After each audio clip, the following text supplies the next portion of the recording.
بیا خو به دا خبره راشي مفتی شاکر د کینی تماشه دی کوي چې خاون وای زه طلاق ورکوم او ښځه وای زه نه قبلومه قیامت د سبا پورې کو چرې ښځو ته د شریعت د طلاق اختیار ورکړی وی او دا اختیار د ښځو سره وی نو ستا په شان دې څومره کسان دي هغه به ټول د کورونه بهر ناست او کچری یو سړی ښځې سره جګړه شوه او دی ورته وایي چې طلاق یې طلاق یې طلاق یې 1 کروڑ ځلې طلاق وایي دا طلاق اختیار د سره نشته لکه څنګه چې د نکاح اختیار د سره نه و چې ټوله جرګه ناسته نه وي خلق راضي نه وي ښځې ولا او نه وي کړی دی نشي نکاح تړلی همدارنګې به په طلاق کې دواړه فریقه راضي وي ښځه به ورته ووایي چې او راکه گواهان به ناست وي دا 2 مرحلې به مخکې تیرې وي بیا به ښځه طلاقېږي یاره ښځه به اوس ملا سره څملوم بل چا سره ته ورسره څمله ګناه خو تا کړې ده قرآن کې د یوه ګناه په بله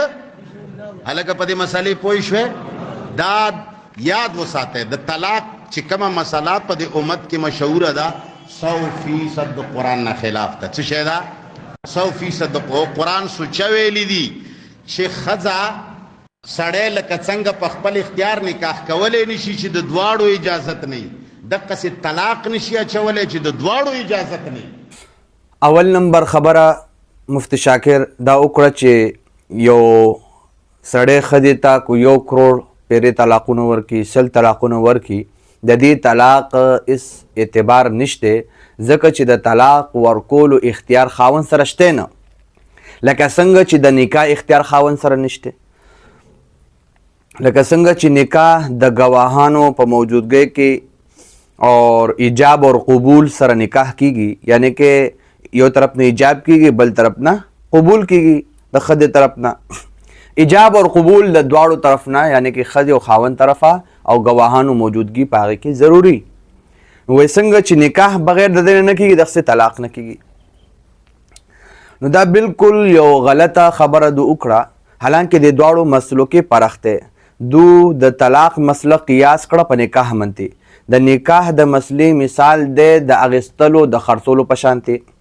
مثال کے طور پر یو دکاندار دی هغه سره په قسمه قسم موبایل پرتی دي او ته هغه دکاندار پسې لاړ شې او دا موبایل ته راوالی چې بای دا آیفون موبایل دی دا آیفون موبایل د 3 لکو دی د تا نه په 4 لکه اخلم او تا ته راواغست اوس هغه طرف نه دا عقد نه دی قبول شي نو دا عقد نشي کېدی دا بې نشي کېدی ځکه چې څنګه ستا دپاره ویل ضروري دی چې زه اخلم د هغه دپاره دا خبره قبلول ضروري دی چې ټیک ده ما دا خرڅ کو نو دا مثال د نکاح دی هغې کې د دواړو طرف نه دا ضروري خبره ده لکه څنګه چې خرید او فروخت اخیستل او خرڅېده کې خرڅولو والا او اخیستلو والا د دواړو کسانو اتفاق په یو قیمت باندې راځي په 1 لک په 2 لکه په 3 لکه اتفاق وشو اوس مثال کے طور پر اخیستلو والا وایي چې نه ماله په 1 لک راکه موبایل د 3 لکو دی هغه پې راضي دی بیا هغه موبایل ورکو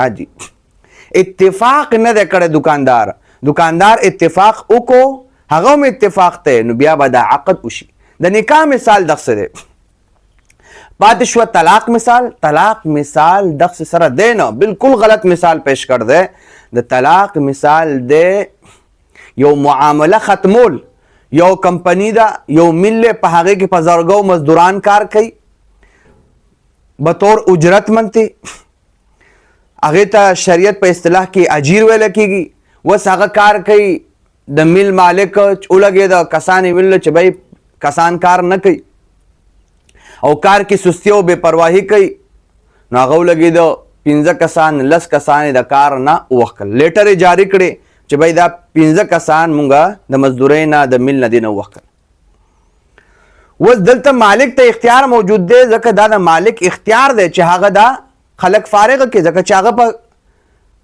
دې کار منتي ایښي اوس داسې څوک نشي کولی چې دا سړي راپاسي او دوی ته وایي چې تا مونږه څنګه ووښکلو تا په کوم بنیاد په کوم اصولو مونږه ووښکلو نه مالک ته د دې خبرې اختیار موجود دی چې هغه دا کسان فارغه کړي څه وجوهات کېدای شي دا وجه به تاسو کار صحیح نه کوئ تاسو کامچور یې څه وجه هم کېدای شي مالک ته اختیار موجود دی دغه شانتي مثال د طلاق دی دلته اختیار شریعت د طلاق هغه چاته ورکړ دی هغه خاوند ته ورکړ دی.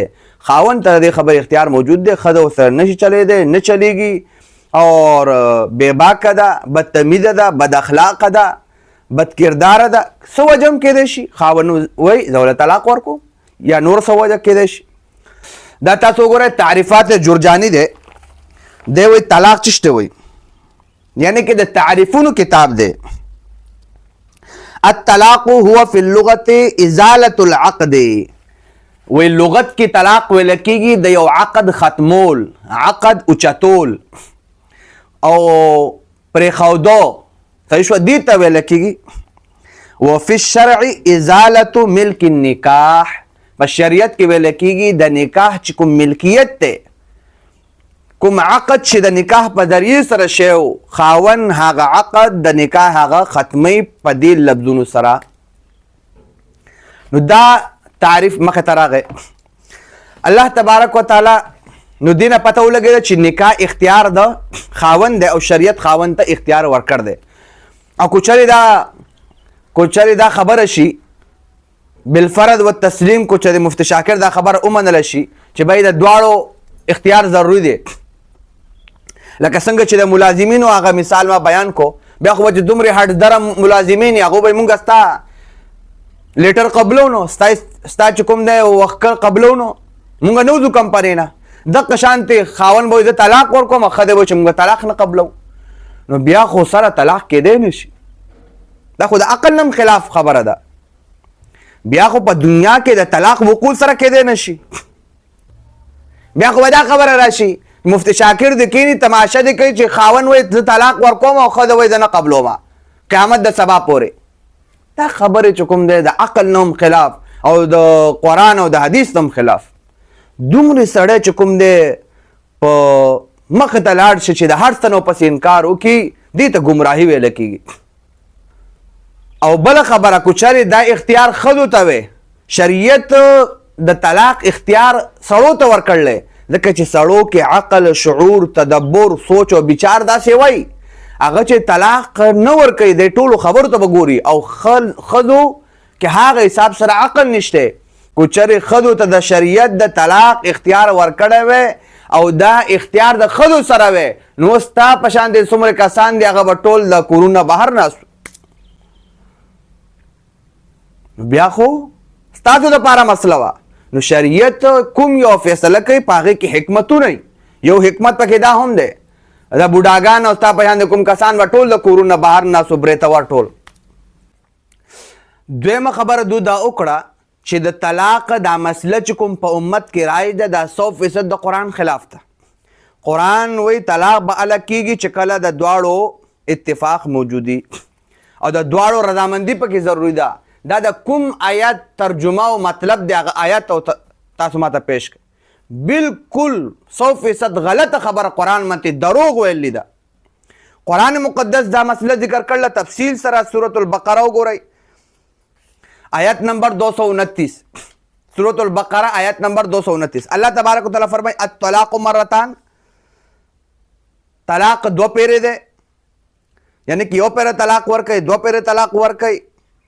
مخه ته الله تبارک وتعالی څه فرمای واذا طلقتم النساء فبلغن اجلهن. دلته الله تبارک وتعالی د طلاق نسبت سړو طرف ته کړل. کله چې تاسو طلاق ورکئ ښځو ته او کله چې تاسو طلاق ورکئ د ښځو ته او دوی خپل عدت ته ورسي، نو عدت د چای هغه د ښځو د سړو خو نه. ښځې خپل د ښځو عدت پوره چې د طلاق نه بعد او نسبت د طلاق چا ته کړلی؟ سړو ته کړلی. دې نه پته ولګېده د طلاق چې کوم دی هغه د سړو اختیار دی او سړي چې کوم دی هغه طلاق ورکولی شي. دا قرآن کې الله تبارک وتعالی بار بار د دې خبرې ذکر کړلی. وإذا طلقتم النساء فبلغن أجلهن فلا تعضلوهن أن ينكحن أزواجهن. دا بار بار الله تبارک وتعالی دا خبره کوي. فإمساكم بمعروف، دا حکم چاته دی؟ دا حکم چې د رکاولو دا میا بیبي د پاره الله تبارک فرمای الطلاق مرتان فإمساكم بمعروف او تسريح بإحسان. دو پیره طلاق ورکو، یو پیره دو پیره تاسو ته اختیار دی. اوس هم مهلت شته، دا بیبیان خپل روکا وکړي. په دستور سره په صحیح طریقې سره یا په دستور په شرع په موافقه تاسو پرېږدئ. بل ځای کې دا نه نکاح وکړي. دا حکم خطاب چاته دی؟ دا ښځو ته دی. دا خو ته د قرآن هم خلاف خبره کوي. قرآن کې الله تبارک وتعالی سړو ته نسبت کوي وایي دا طلقتم النساء، کله چې تاسو ښځو له طلاق ورکوئ. څنګه تاسو دا خبره کوئ؟ پاتې شو د دې آیاتونو په ضمن کې د خلع مسله ذکر شوې ده. نو خلع کې طلاق مطالبه د خاوند د طرفه نه وي، هغه مطالبه د ښځې طرفه وي. نو شریعت وایي چې دلته مطالبه د ښځې طرفه ده. ښځه دا وایي چې یار زه خوشحاله نه یم یا زه د خاوند سره اوسېدنه غواړم. نو کوم مهر چې خاوند ورکړ دی شریعت وایي چې هغه ټول مهر ولا یا واپس ورکا، یا بل څه مال منطي بل مال ولا ورکا، مال چې شی ولا ورکا چې هغه شی چې په هغې منطي خاوند هم راضي شي او ستاسو اتفاق پې وشي، خاوند هغه شی یا هغه مهر والی هغه مال واخلي او تا پرېږدي. دې ته خلع ویله کېږي. دا هم د طلاق په حکم کې راځي. خو طلاق چې مطلق ویله کېږي د هغې نه مراد د خاوند طلاق او خاوند کوم طلاق چې ورکوي هغې کې د مال نه چې خاوند طلاق ورکوي نو په هغې کې به خاوند دا مطالبه کوي ما چې کوم مهر راکړی هغه راکړه. نه، په دې خاوند چې کله طلاق ورکي دا سزا ده. د خاوند چې کله اگر چې یوه ورځ بعد طلاق ورکو، خاوند ښځې ته 10 تولې سونی وله کړي او یوه ورځ یوې شپې بعد خاوند ولګېد ښځې له طلاق ورکو، نو په دې صورت کې هم دا 10 تولې سونه نه یوه ذره هم دا خاوند نشي اخیستی، ځکه چې دلته طلاق د خاوند د طرفه ورکړل شوی دی، د ښځې طرف نه مطالبه نه وه. صحیح شوه؟ نو دې د وجې هغه مسله بالکل جدا ده. قرآن چې کوم دی نسبت د طلاق هغه خاوند طرف ته کړ دی او طلاق ورکول د خاوند اختیار دی، د ښځې اختیار نه دی.